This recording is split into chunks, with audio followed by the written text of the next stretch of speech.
People don't realize chocolate melts at your body's temperature, and I think there's something really intuitive about that. It's also an extremely emotional product. I think it's really nostalgic. I think everyone has some memory of their first taste of chocolate, or baking with chocolate, or having a hot cocoa. I think when you talk about chocolate, it goes back to that sort of core moment in any person's life.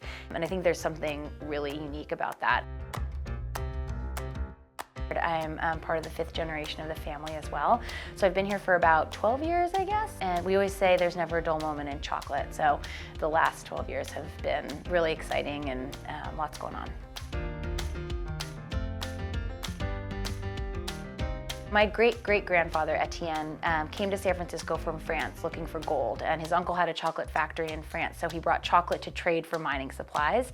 When he got to San Francisco, he realized that the merchants were the ones that were making more money than the actual miners. So he went back to France, learned how to make chocolate, and returned to San Francisco with all the chocolate making equipment. And at the time, you couldn't subsist on just making one thing. You couldn't just make chocolate. So we did things other than just chocolate. We did coffees, teas, spices. And it wasn't until after the 1906 earthquake, our factory burned down, and that's when we consolidated down just to making chocolate.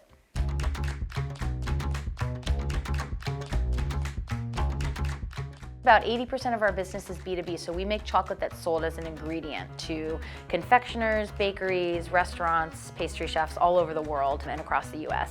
So for us, we make chocolate from bean to bar, as one might say. Cocoa grows 10 to 15 degrees either side of the equator, more or less, and we source from all over the world. A lot of flavor develops on the ground before we even get the beans here at Guittard. So partnering with farmer groups at origin is really key to making sure that what beans we're getting meets the flavor standards of what we're after, but also brings to life exactly what the beans are intended to taste like. Yeah, so we're in the bean room. This is where everything that we're going to be using to make our chocolate first arrives. Once we accept a bean, we'll bring them in, and then they'll go through roasting and then winnowing. And winnowing is when you remove the shell from the nib. And the nib is sort of the heart of chocolate making. That's where everything starts. The nibs then get put into a nib bin, and then they get milled and ground down. And chocolate really is a grinding business. And at that point in time, you have unsweetened chocolate. And that unsweetened chocolate then goes into mixing and refining. In mixing, you add your milk or your sugar, depending on what you're making. And then that goes into refining. And refining is when you shear the particle sizes. It goes from basically a mass to a flake. And that flake is, again, the shearing of the particle sizes, which is a flavor developer. It also helps prep for the conching stage, where that Maillard reaction occurs.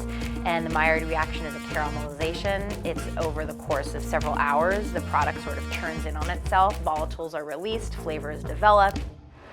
So after conching, the chocolate needs to get tempered, and once it's tempered, it then gets deposited. Here's our baking chips getting deposited right here. It's very humbling to not only be the 5th generation, but also kind of carrying the torch alongside my family members in a time right now where there's not a lot of small companies and not a lot of family businesses, and it's inspiring, but that's, I think, what drives us all. I'll speak on my own behalf, but I think we all share that, just a sense of tremendous responsibility. And we have employees who have worked here for multiple generations, and while we're family owned, our employees who have worked here are our extended family as well, and that culture is really important to us.